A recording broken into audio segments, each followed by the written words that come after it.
Start. Hello my dear student, সকলকে অভিনন্দন জ্ঞাপন করি, ভালোবাসা জ্ঞাপন করি। আমরা আজ আলোচনা করব মূলত সেটা হচ্ছে বিজ্ঞান। বিজ্ঞান আমাদের মূল আলোচনার বিষয়। আগামী যে পরীক্ষাগুলি থাকবে প্রত্যেকটা পরীক্ষায় আমরা বিজ্ঞান নিয়ে আলোচনা করব।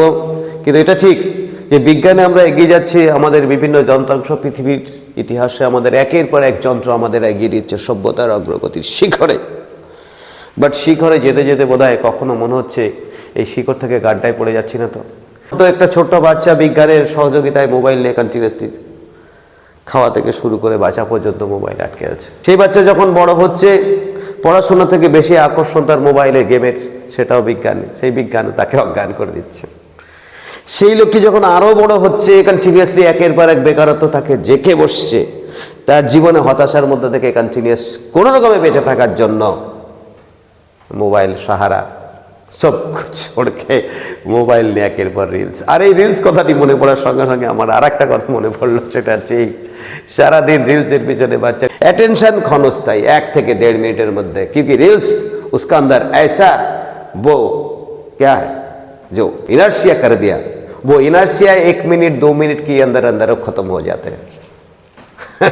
তারপরে আবার নতুন করে জীবন, অর্থাৎ প্রতিটি মুহূর্তে তাদের যে ফ্র্যাকচুয়েট হচ্ছে বেড়ে। তারপরে দ্বিতীয় করবার জন্য সেই সন্তানকে মানুষ করার জন্য, তাই কথায় বলে লেটে 100 ফ্লোর বোঝেন। মা যদি শিক্ষিত হয় তাহলে তার সন্তান, হাজার হাজার সন্তান পৃথিবীর বুকে শিক্ষার আলোকে আলোকিত হয়ে ওঠে।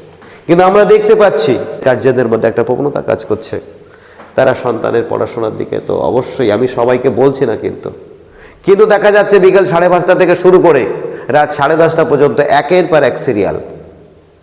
কি আকর্ষণ!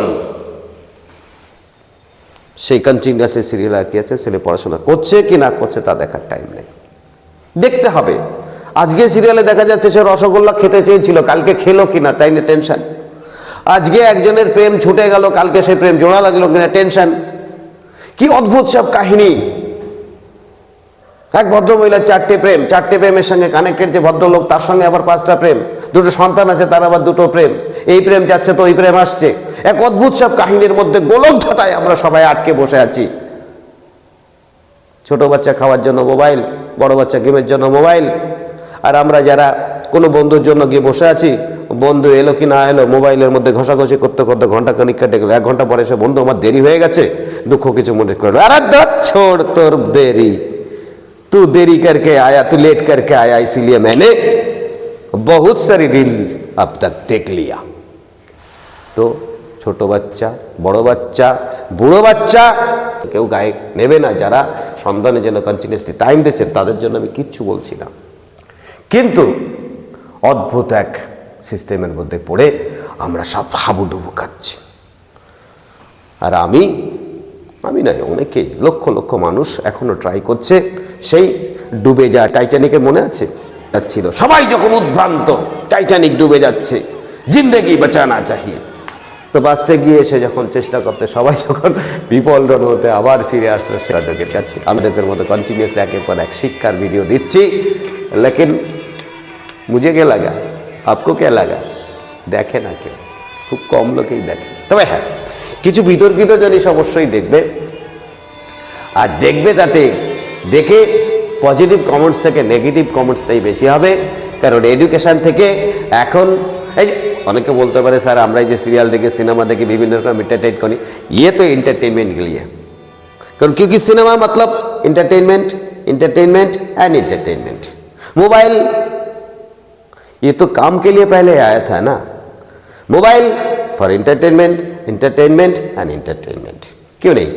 কিছু স্টুডেন্ট আমাকে বলছে, স্যার আমি তো মোবাইলে পড়তে যাই, কিন্তু মোবাইলে পড়তে শুরু করব, তো মোবাইলে আপনার ভিডিও ওপেন করতে গিয়ে পড়াশোনা শুরু করবো, इससे पहले কি হলো দেখি, কি মেসেজে কে এসছে, হোয়াটসঅ্যাপে কি এসছে, ফেসবুকে কি হলো, এদিকে কোন মেসেজ, এ মেসেজ শেষে দেখতে দেখতে কাহা সে কব कैसे 1 থেকে 1.5 ঘন্টা চলে, মুঝে পাতাই নেই চলা। পড়াশোনা কি করব? তো যাই হোক, একটু বেশি বকে ফেললাম। সামনের পরীক্ষায় কিন্তু আমাদের বিজ্ঞানটা অত্যন্ত গুরুত্বপূর্ণ বিষয়, তাই বিজ্ঞানটা নিয়ে এগিয়ে যেতে হবে। আমাদের প্রথম প্রশ্ন একের পর এক আমি এগোবো। পর্যায় সারণীর প্রথম ধাতু কল্পটির পারমাণবিক সংখ্যা কত? ধাতু কল্প কাকে বলে আমরা জানি, আর্সেনিক, অ্যান্টিমনি, এরা সব ধাতু কল্প মানে প্রায় ধাতু। কিন্তু এই আর্সেনিক অ্যান্টিমনি বলছি এ নিয়েও অনেক কথা আমাদের আছে, কিন্তু প্রায় ধাতু সবচাইতে প্রথম যে ধাতু কল্পটি তার নাম হচ্ছে বোরন, তার নাম হচ্ছে বোরন। আর এই পারমাণবিক সংখ্যা যেটা দাঁড়াচ্ছে সেটা হচ্ছে 5। কিলোওয়াট থেকে কত ওয়াট? কত না 1 কিলোওয়াট। এই 1 কিলোওয়াট সমান কত ওয়াট? 1 কিলোওয়াট সমান 1000 ওয়াট। বলার কিছু নেই। পরবর্তী কোশ্চেন, সৌরকোষে বিভব প্রভেদ কত? Very very important course. এখন তো আমাদের এক অদ্ভুত আবিষ্কার যেটা হচ্ছে সৌরকোষ, এর বিভব হচ্ছে 0.5 ভোল্ট। চলে যাই আমরা পরবর্তী কোশ্চেনে। পরবর্তী কোশ্চেন আমরা যাই, সেটা হচ্ছে H2SO4 এর আণবিক ভর কত?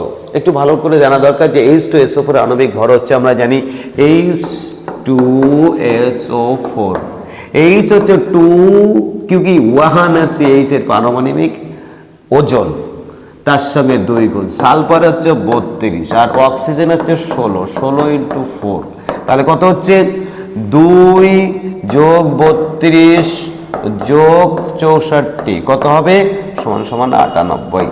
তাহলে ওর পারমাণবিক ওজন বা ভর হচ্ছে 98। এত মোল, যে কোনো এক মোল পদার্থের মধ্যে অনুসংখ্যা হচ্ছে 6.023 × 10⁻23। কিন্তু এখানে তো এক মোল নেই, এখানে যেটা আছে সেটা হচ্ছে এই, নাকি এখানে যেটা রয়েছে আমি একটু দেখে নিই। বলছে 0.0001 এত মোল। তো এত মোল যদি হয় তাহলে এক মোলের কত ভাগ? বলছে এটা যদি 1 হয় তাহলে 1 2 3 4। বলছে তাহলে এক মোলের মধ্যে যদি এইটা থাকে তাহলে এটা কত হচ্ছে না 1 মোলের 10,000 ভাগ। তাহলে এখানে যেমন আমরা 1 মোল থেকে 10,000 10 ভাগ করলাম, তাহলে এপাশেও আমরা কি করি, একে 10,000 দিয়ে ভাগ দিই। আর 10,000 দিয়ে ভাগ দিলে কি হবে? মাথায় রাখতে হবে যে এই 10⁻23 মানে 10-এর পরে কটা?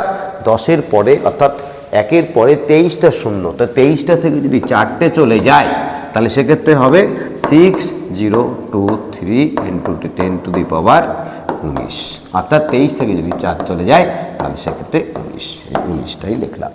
আমরা চলে যাই পরবর্তী একটি পতনশীল বস্তুর, আমরা চলে যাই পরবর্তী একটি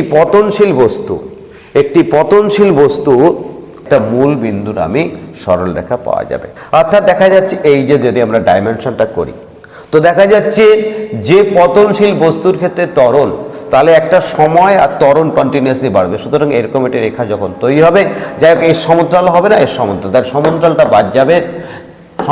বাদ যাবে আর মূল বিন্দুকে ঘূর্ণন্ত হবেই না, অর্থাৎ অর্ধবৃত্তাকার হবেই না। আমরা চলে যাই পরবর্তী কোশ্চেনে যেটা রয়েছে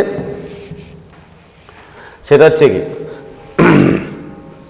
বলছে জন ডাল্টনের পরমাণুবাদের স্বীকার্য হলো। দেখো তিনি যেগুলো বলেছেন তার মধ্যে পরমাণুবাদের যে স্বীকার্য বিষয়, অর্থাৎ পরমাণুবাদের মধ্যে আমরা কি কি জানতে পারলাম, সেটা হচ্ছে সমস্ত পদার্থ পরমাণু দিয়ে তৈরি। ভেরি গুড, ঠিক আছে। পরমাণুগুলি অবিভাজ্য, এবি ঠিক আছে। আবার 2টি বা তার বেশি পরমাণু সংশ্লিষ্ট যৌগগুলি গঠিত হয়, এবি ঠিক আছে। তাহলে উত্তরই হবে সবগুলি। 3 ওহম এর 3টি রোধ শ্রেণী সমবায়ে যুক্ত থাকলে তুল্য রোধ কত হবে? আমি এখানে একটু আলোচনা করা দরকার, অত্যন্ত গুরুত্বপূর্ণ আলোচনা, যে কোনো জায়গায় রোধ, ধরো এই যে একটা রোধ, এই একটা রোধ, এই একটা রোধ, এই 3টে রোধ রয়েছে এবং প্রত্যেকটি হচ্ছে 3 ওহম। যদি এটা শ্রেণীতে থাকলো মানেই হচ্ছে জাস্ট 3 + 3 + 3 অর্থাৎ তুল্য রোধ হবে 9। তাহলে আমরা উত্তর এখানে 9 পেয়ে গেলাম, আমাদের আর কোনো সমস্যা রইল না। আচ্ছা, লেকিন আমার যেটা সমস্যার বিষয় হয়ে দাঁড়াবে, এইটা যদি তুল্য অর্থাৎ শ্রেণী না করে যদি সমান্তরাল হতো, সমান্তরাল হলে কি হতো? সমান্তরাল হলে পরে এর কিন্তু পরীক্ষায় তো আমাদের থাকবে, বিশেষ করে রেলের পরীক্ষা এবং সামনে গ্রুপ সি গ্রুপ ডিতে অবশ্যই। সমান্তরাল যদি হতো তাহলে এটার ক্ষেত্রে কি হতো, 1/3 + 1/3 + 1/3 হয়ে যেত। তাহলে সমান্তরালে কি করতে, তোমরা রেসিপ্রোকাল অর্থাৎ অনন্যটাকে যোগ করবে। তাহলে সেক্ষেত্রে আমরা কি করব, 3 যদি লসাগু হয় তাহলে 1 + 1 + 1 দ্যাটস ইকুয়াল টু 3/3 = 1 ওহম। তাহলে এটা যদি সমান্তরাল হতো তাহলে অন-ওহম হতো।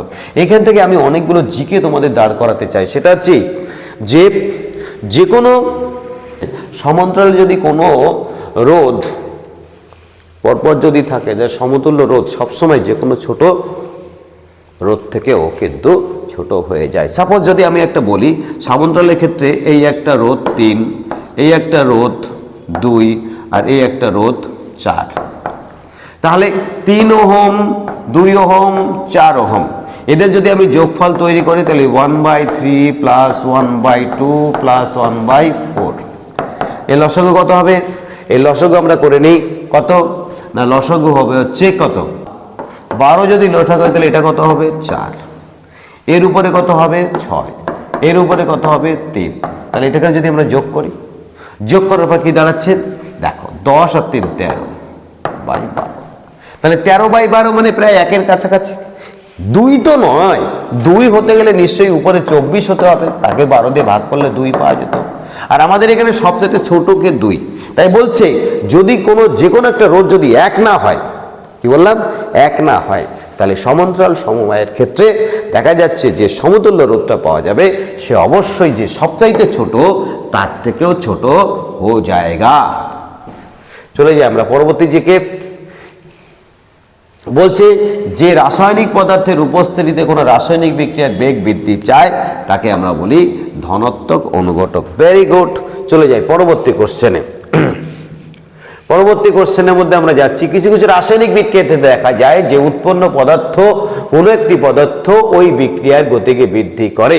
দেখো যে কোনো একটা বিক্রিয়ার সময় তার মধ্যে উৎপন্ন পদার্থ বা কোনো একটা পদার্থ যে সরাসরি বিক্রিয়াকে ত্বরান্বিত করছে তাকে কি বলছি আমরা স্বপ্রভাবক অনুঘটক। স্বপ্রভাবক অনুঘটক। বার্লো চক্রে আমরা কি ব্যবহার করি? বার্লো চক্রে সাধারণত আমরা পারদ ব্যবহার করি, তোমরা অবশ্যই জানো। গলিত NaCl তড়িৎ পরিবহন করে কারণ এটিতে মুক্ত আয়ন গঠিত হয়। সাধারণত আমরা জানি যে সোডিয়াম ক্লোরাইড, এই সোডিয়াম ক্লোরাইড হচ্ছে আমাদের কি, এই সোডিয়াম ক্লোরাইড হচ্ছে আমাদের লবণ। এই যখনই জলীয় অবস্থায় থাকে তখন কি প্লাস মাইনাস গঠিত হয় এবং আয়ন অবস্থায় থাকে। আমরা চলে যাই পরবর্তী কোশ্চেনে। আচ্ছা, থার্মোমিটার ঊর্ধ্বস্থিরাঙ্ক এবং নিম্ন স্থিরাঙ্কের মাঝের উচ্চতার ব্যবধানকে কি বলা হয়? এটাকে বলা হয় প্রাথমিক অন্তর। এটাকে বলা হয় প্রাথমিক অন্তর। অত্যন্ত গুরুত্বপূর্ণ কোশ্চেন। এফপিএস পদ্ধতিতে দৈর্ঘ্যের একক কি? এফপিএস পদ্ধতিতে আমরা জানি F for foot, P for pound, S for second. সুতরাং উত্তর হবে ফুট। সোডিয়ামের কোন কক্ষের ইলেকট্রনের রাসায়নিক বন্ধন অংশগ্রহণ করতে আমরা জানি সোডিয়ামটাকে লিখি সোডিয়াম। এই সোডিয়ামের মধ্যে কতগুলি ইলেকট্রন থাকে বা প্রোটন থাকে? সাধারণত সোডিয়ামের মধ্যে থাকে নিচে থাকে 11, অর্থাৎ 11টা থাকে। আমরা জানি KLm কক্ষ। তাহলে এই সোডিয়ামের যদি বলা হয় প্রথম কক্ষে কত থাকবে? 2টো, দ্বিতীয় কক্ষে কটা থাকবে? 8টা, এবং লাস্টের কক্ষে থাকবে কটা? 1টা। তাহলে 2 10 আর 1 11। তাহলে প্রথমটা হচ্ছে K, তারপরটা L, তারপরটা M, তাহলে উত্তর হবে M কক্ষ। এগুলো ওই জন্য বলছে মাধ্যমিক লেভেলের, আমি তো এর আগের দিন বলেছি যে মাধ্যমিক লেভেলের সিলেবাসটা যদি কেউ ভালো করে না দেখে তাহলে কিন্তু তার ফেস করা খুব মুশকিল। এদের মধ্যে কোন মৌল একযোজ্যতা প্রদর্শন করে? তোমরা জানো যে তোমরা পরিষ্কার দেখেছো যে পর্যায় সারণীতে প্রথম যারা থাকে সোডিয়াম, হাইড্রোজেন, তারপরে সোডিয়াম, তারপরে পরপর যেগুলো থাকে তারা প্রত্যেকেই যারা 1 নম্বর সারণীতে থাকে তাদের প্রত্যেকের যোজ্যতাই 1, তাই এখানে সোডিয়ামের যোজ্যতা 1। প্রমাণ তাপমাত্রা বলতে কাকে? সাধারণত প্রমাণ তাপমাত্রা বলতে আমরা বুঝি প্রমাণ তাপমাত্রা মানেই হচ্ছে সাধারণ তাপমাত্রা, অর্থাৎ 25 ডিগ্রি সেলসিয়াস। তা 25 ডিগ্রি সেলসিয়াস যদি হয়ে থাকে তাহলে আমরা এখানে কি, এখানে তো কেলভিন দেওয়া আছে, তো কেলভিন কি হবে? আমরা জানি যে কি না, আমরা জানি যে কেলভিনে যদি অর্থাৎ T ইকুয়াল টু যদি কেলভিনে প্রকাশ করতে হলে 273 প্লাস কি T ডিগ্রি সেন্টিগ্রেড। আর T মতলব যা টেম্পারেচার, তাহলে এখানে T মানে 25, তাহলে 25 যদি যোগ করে দিলে কত হবে? 8 আর 9 আর 2 অর্থাৎ 298। তাহলে 298। আলোর প্রতিসরণের অপরিবর্তিত থাকে কি? অবশ্যই কম্পাঙ্ক অপরিবর্তিত থাকে, কারণ আলো যখন যায়, ধর সাপোজ একটা মাধ্যম থেকে ঘন মাধ্যমে যাচ্ছে, এই যে যদি অবলম্বন হয়, আলো এখান থেকে যাচ্ছে, যেতে যেতে গিয়ে যখনই বাধা পেল তখন গিয়ে তার একটা গতিরুদ্ধ হয়ে গেল। অর্থাৎ সে তখন কি ঘন মাধ্যমে গিয়ে যে গতিপথটা পরিবর্তন করলো তাকে আমরা প্রতিসরণ করি, কিন্তু সবকিছুর পরিবর্তন হলেও কম্পাঙ্কের কিন্তু পরিবর্তন হবে না। চলে যাই আমরা পরবর্তী কোশ্চেনে। পরবর্তী কোশ্চেনের মধ্যে যেটা পাচ্ছি সেটা হচ্ছে কোন বিজ্ঞানীর মতবাদ ভর শক্তি পরস্পরের সমতুল্য। ভেরি গুড, ভর শক্তি পরস্পর সমতুল্য, এটা যিনি বলেছিলেন তিনি হচ্ছে অ্যালবার্ট আইনস্টাইন। তিনি বলেছিলেন ইকুয়াল টু কি, ইকুয়াল টু mc স্কোয়ার। এবং এখানেই তিনি বলেছিলেন ভর ও শক্তি পরস্পর সমতুল্য, ভর থেকে শক্তি, শক্তি থেকে ভর। এরা পৃথিবীতে এরই নিত্যসূত্রতা আছে, কখনো শক্তির নিত্যতার সূত্র, কখনো ভরের নিত্যতার সূত্র। পড়ন্ত বস্তুর ক্ষেত্রে কোন প্রযোজ্য? কারণ পড়ন্ত বস্তু মানে একটা বস্তু এখানে দাঁড়িয়ে আছে, সেই বস্তুটা এখানে আছে ঝাম করে নিচে, তাহলে এই বস্তুটা যখন নিচে নামছে প্রথম তো আর কিছু নেই, তার তো গতিশক্তি ছিল না, তাহলে এইটা হচ্ছে জিরো গতিশক্তি, তাহলে প্রাথমিক বেগ কিন্তু থাকবে না। প্রবল চাপে সিএনজিতে পরিণত করা যায় কোন গ্যাসকে? উত্তর হবে মিথেন।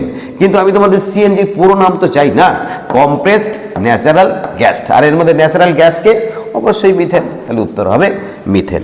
আমরা চলে যাই পরবর্তী কোশ্চেনে। দেখো পরবর্তী কোশ্চেনে বলছি 10 কিলোগ্রাম ভরে কোনো বস্তু এত মিটার বেগে গতিশীল হলে ভরবেগ কত? ভরবেগটা আগে জানা দরকার। ভরবেগ মানে হচ্ছে ভর আর হচ্ছে বেগ, ব্যাস। এটা সাধারণ জিনিস, অথচ পরীক্ষার হলে গিয়ে তোমাদের বিভ্রান্তি কি you are not in practice. ভর হচ্ছে কত? 10, আর বেগ হচ্ছে কত? 10, তাহলে হতো কত? 100। তো হো গিয়ে ফয়সালা। এই 100 কোথায় আছে সেটা আগে দেখে নাও, তারপরে মিটার পার সেকেন্ড কিউকি, এইটাই উত্তর। শূন্য মাধ্যমে আলোর বিচ্ছুরণ হয় না, কারণ শূন্য মাধ্যমে আলোর বিচ্ছুরণ হয় না, কিন্তু আমরা যখন পৃথিবীতে আলো ঢুকছে তখন কেন বিচ্ছুরণ হয়? তোমরা জানো যে প্রিজমের মধ্যে দিয়ে যখন আলো যায় তখন সেই আলো গিয়ে কি আমরা জানি 7টি আলোতে ডিভাইড হয়ে যায়, বেনি থেকে শুরু করে লাল পর্যন্ত। এই যে division of light, scattering of light depend করে কিউকি এটা একটা মাধ্যম, এটা একটা মাধ্যম। কি তোমাদের ঘুম পাচ্ছে নাকি? রাতের বেলা তো পড়তেই হবে না, বাড়িতে বসে তো ঘুমাতে, আমার এখানে তো যাও পড়াশোনার সুযোগ পাচ্ছ নাকি? যাই হোক, যে কথা বলছিলাম, তো সেই যে আলো, শূন্য মাধ্যমে আলোর কোনো বিচ্ছুরণ হয় না। তাই ভালো করে জানবে যে আমি যখন মহাকাশ থেকে মহাকাশে দেখি তাহলে কি দেখাবে? এই যে কালো কালো দেখাবে। কিন্তু পৃথিবী থেকে যদি আমরা আকাশ দেখি তাহলে নীল দেখাবে। এই নিয়ে তোমরা জানো অনেক আলোচনা করতে, এই আকাশ যে নীল এর কারণ কি? স্ক্যাটারিং অফ লাইট, এটাও কিন্তু জিকেতে থাকে। আচ্ছা, নেক্সট, পাশাপাশি দুটি প্রিজমের প্রতিসারক পর যে রেখায় মিলিত হয় তাকে বলে প্রান্ত রেখা। চলে যাই আমরা পরবর্তী কোশ্চেনে। কোন অ্যাসিডকে জল বলা হয়? দেখো, যার দেখতে জলের মতো তাকে জল বলবো, যাকে দেখতে তেলের মতো তাকে তেল বলবো। অ্যাসিডকে আর কি বলার আছে আমাদের? তাহলে হাইড্রোক্লোরিক অ্যাসিডটা দেখতে একেবারে জলের মতো, হাইড্রোক্লোরিক অ্যাসিডটা জলের মতো, তাই আমরা হাইড্রোক্লোরিক অ্যাসিডকে জল বলি। আর এই জলই আমাদের পেটের মধ্যে আছে বলে আমরা খাবারের পরিপাক করতে পারি, খাবারের জীবাণু ধ্বংস করতে পারি। আর এই জন্য আমাদের পেটের মধ্যে যে অ্যাসিডটা আছে তার নাম আছে হাইড্রোক্লোরিক অ্যাসিড, এটাকেই আমরা বলি মিউরেটিক অ্যাসিড, আর এটাকেই বলা হয় জল। নেক্সট আমরা চলে যাই, জল পরিশোধন করিবার জন্য কোন প্রক্রিয়াটি ব্যবহার করা হয়? তোমরা দেখবে যে জীবাণু ধ্বংস করে না, সাধারণত দেখা যাচ্ছে জলের একটা পাত্র, এই জলের মধ্যে নোংরা থাকলো, আস্তে আস্তে পরিস্রাবনের মাধ্যমে নিচে থিতিয়ে পড়লো, সেডিমেন্টেশন আস্তে আস্তে কমপ্লিট হলো। এই পরিস্রাবনের মধ্যে কিন্তু আমরা জীবাণু ধ্বংস করতে পারবো না, বাট জীবাণু ধ্বংস করতে পারবো কিভাবে? আমরা স্ফুটনের মাধ্যমে, বিকিরণ প্রক্রিয়ার মাধ্যমে কিন্তু আমরা জীবাণু ধ্বংস করতে পারবো। তাই দেখবা ডায়রিয়া আক্রান্ত মানুষদের আগে কি বলা হতো, বা তাদের ইনফেকশন রয়েছে তাদের অবশ্যই জলটা ফুটিয়ে খাওয়ানো হতো। ছোটো ছোটো বাচ্চাকেও কিন্তু জল ফুটিয়ে খাওয়া হয়, কি ওর মধ্যে যে ভাইরাস বা ব্যাকটেরিয়া বা ভেরিয়াস টাইপস অফ জীবাণু থাকে যেগুলো আমরা কিন্তু ফুটালে পরে তাপমাত্রায় ধ্বংস হয়ে যায়। নেক্সট, পৃথিবীর বায়ুমণ্ডলে প্রাপ্ত সর্বাধিক নিষ্ক্রিয় গ্যাস? অবশ্যই আর্গন, কুছ বাতানে কা নেহি। চলে যাই আমরা পরবর্তী কোশ্চেনে। বলছে লুনার কস্টিক, লুনার মানে হচ্ছে আলোকিত, আলোকিত, চকচক, চকচক কে আছে? Silver nitrate. Very good. কোন বিপজ্জনক বস্তু ফুসফুসের ক্যান্সারের জন্য দায়ী? এখন ফুসফুসের ক্যান্সারের জন্য অনেক কিছুই দায়ী। সবচাইতে যে ক্যান্সারের জন্য যাই তার নাম আছে, এখন তুমি আমাকে যেটা বলে দেখছো, কিন্তু তোমার তো যেহেতু 18 বছর হয়ে গেছে, তোমাকে দেখতে আমি আপত্তি করছি না। পড়াশোনার জন্য দেখো, যা পড়া কমপ্লিট হয়ে গেলে তুমি আবার নতুন করে অন্য কিছু করতে পারবে। কিন্তু অকাজের জন্য যদি দেখতে থাকো তাহলে তোমার আর দেখা শেষ হবে না, চলবে, ক্যান্সার না হওয়া পর্যন্ত থামবে না। আমার বোঝা হয়ে গেছে।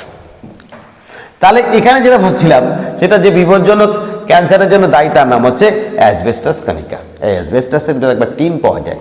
নেক্সট, এদের মধ্যে কোনটি ম্যালেরিয়া হলে ক্ষতিগ্রস্ত হয়? ম্যালেরিয়া হলে সবচেয়ে বেশি ক্ষতিগ্রস্ত তার নাম হচ্ছে লোহিত কণিকা। তাই দেখবা ম্যালেরিয়া যাদের হয়ে যায়, ম্যালেরিয়া হলে পরেই তাদের আস্তে আস্তে রক্তাল্পতা হতে পারে। ম্যালেরিয়ার জন্য দায়ী যে তার নাম হচ্ছে প্লাজমোডিয়াম। এই প্লাজমোডিয়াম সম্বন্ধে একটু জিকে তোমাদের অবশ্যই থাকে, জানা দরকার। দেখো, আগে ম্যালেরিয়া হলে লোকে ভাবতো ম্যালেরিয়া হয়েছে মানে ওর কোনো ডাইনির নজর পড়েছে, কোনো বিপদ আছে বা কোনো অভিসম্পাদ দ্বারা। কিন্তু আজকে জ্বর, 2 দিন পরে আবার জ্বর সেরে যাচ্ছে, আবার জ্বর হচ্ছে। আস্তে আস্তে ম্যালেরিয়া আক্রান্ত ব্যক্তিরা মারা পর্যন্ত যেত আগে। এই প্রথম আবিষ্কার করেছিলেন বিজ্ঞানী রোনাল্ড রস, যে এর জন্য দায়ী কোনো ডাইনি বা বাও বাতাস নয়, এর জন্য দায়ী যে তার নাম হচ্ছে কি এলোমেলো। এলোমেলো কি বলছে? এলো আর হচ্ছে মেলো। এলোমেলো, এলো মানে কি? এলো মানে অ্যানোফিলিস, আর মেলো মানে ম্যালেরিয়া। তাই এনোফিলিস, কোন এনোফিলিস? স্ত্রী এনোফিলিস। কি কেবলমাত্র স্ত্রী মশাই কামড়াতে পারে, কারণ ওদের কাছে সুচ থাকে। পুরুষ মশা কামড়াতে পারে না। যাই বলো, আমার কিছু করার নাই। নেক্সট, তাহলে উত্তর কি হবে? লোহিত কণিকা। লোহিত কণিকা ক্ষতিগ্রস্ত হয়। চলে যাই আমরা পরবর্তী কোশ্চেনে। ফুলের অধ্যয়নকে কি বলে? ফুলের মধ্যে নিশ্চয়ই ফ্লাওয়ার আছে, তাই উত্তর হবে ফ্লোরিকালচার। চলে যাই ফ্লোরিকালচার। চলে যাই আমরা পরবর্তী কোশ্চেনে। ক্ষুদ্রান্তের যে অংশে পরিপাক হয়, খাদ্য শোষিত হয়, ভালো করে মনে রাখতে হবে, যা খাবার আমরা খাই এই খাবার থাকে মধ্যপ্রদেশে। এই মধ্যপ্রদেশের একটা শহরের নাম হচ্ছে দিল্লি বা ভিলাই। লৌহ ইস্পাত শিল্প কারখানা আছে, সেই কারখানার মাধ্যমে আমরা জলটা শোষণ করি, খাদ্য শোষণ করি, তার নাম হচ্ছে দিল্লি বা ভিলাই। মনে রাখার জন্য বললাম। তারা মাছের রঙের নাম কি? তারা মাছের তোমরা ভালো করেই ভালো। তারা মাছগুলো কি করে? তার নালীপথের মধ্যে জল বের করে, তার মধ্যে তারা যাতায়াত করে, তাই উত্তর হবে নালীপথ বা টিউব ফিট। চলে যাই আমরা পরবর্তী কোশ্চেনে। পরবর্তী কোশ্চেনে কি আছে? দেহের ভারসাম্য নিয়ন্ত্রণকারী মস্তিষ্কের অংশ। আমি এ ব্যাপারে একটু কথা বলতে চাই, মন দিয়ে শোনো। যে আমাদের মস্তিষ্কের মোট 3টি অংশ আছে। এই 3টি অংশের মধ্যে অগ্র, মধ্য, পশ্চাৎ। এই পশ্চাৎ থেকে বেরিয়ে আসছে সুষুম্নাকাণ্ড। সাধারণত অগ্র হচ্ছে কমিউনিকেট উইথ। তুমি আমাকে দেখছো, আমাকে শুনছো, এটা অগ্র মস্তিষ্ক। তুমি চিন্তা করছো এটা দেখবো না অন্য কিছু দেখবো, তুমি আমারটা দেখছো, পড়াশোনা করছো, বাট তোমার মধ্যে কাজ করছে গেম খেলবো না আমার জীবনের 12টা বাজাবো। এই যে ভাবনা চিন্তা কাজ করছে, এর জন্য দায়ী হচ্ছে আমাদের এই মধ্য মস্তিষ্ক। আর এই লঘু মস্তিষ্ক আমাদের দেহের ভারসাম্য স্থাপন করে লঘু মস্তিষ্ক। উত্তর কোথায় আছে? লঘু মস্তিষ্ক। মানুষের জনন কোষের ক্রোমোজোম সেটের সংখ্যা স্থির করো। এখন দেখো, আমাদের সাধারণত 2 রকমের কোষ থাকে, একটা 2n আর একটা হচ্ছে n। এটাকে আমরা বলি ডিপ্লয়েড। ডি মানে ডাই অর্থাৎ 2, আর হ্যাপ্লয়েড মানে 1। তাই আমাদের জনন কোষের মধ্যে অবশ্যই হ্যাপ্লয়েড থাকে, তাই দেখো, যদি শুক্রাণু হয় তাহলে 2/A + X, এটা শুক্রাণু। কিন্তু এটা আছে গুল্লাভির কোষ আর একটা আছে হ্যাপ্লয়েড কোষ। আবার শুক্রাণু এরকমও হতে পারে, কিন্তু ডিম্বাণু সবসময় এরকম থাকবে।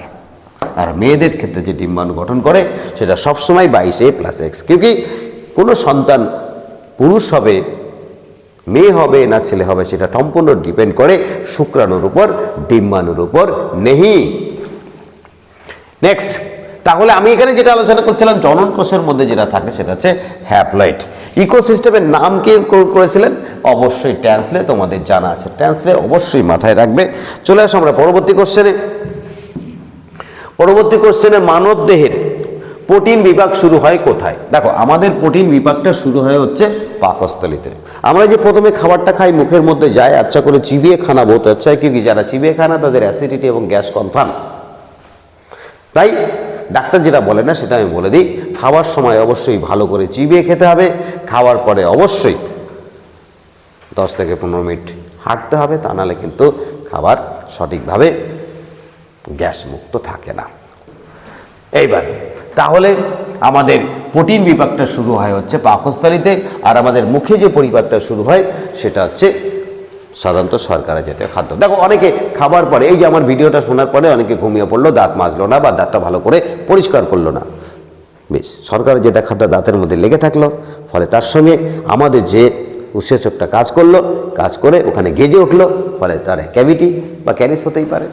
নেক্সট, এদের মধ্যে কোন উদ্ভিদের ঠেসমূল? তার সুন্দরবনে চলে যাও, সুন্দর গাছের ঠেসমূল পাওয়া যাবে। যে স্তরে মেঘগুলি তাদের দেখা যায় একদম উচ্চ স্তরে, তাকে বলে শীর্ষে মানে শিরাস, শীর্ষে মানে শিরাস। আমরা চলে যাই পরবর্তী কোশ্চেনে। পরবর্তী কোশ্চেনে কি আছে? অলিক অ্যাসিড। অলিক অ্যাসিড পাওয়া যায় অলিকের অ, অলিভ অয়েলের অ। বাহ, মিলে গেল।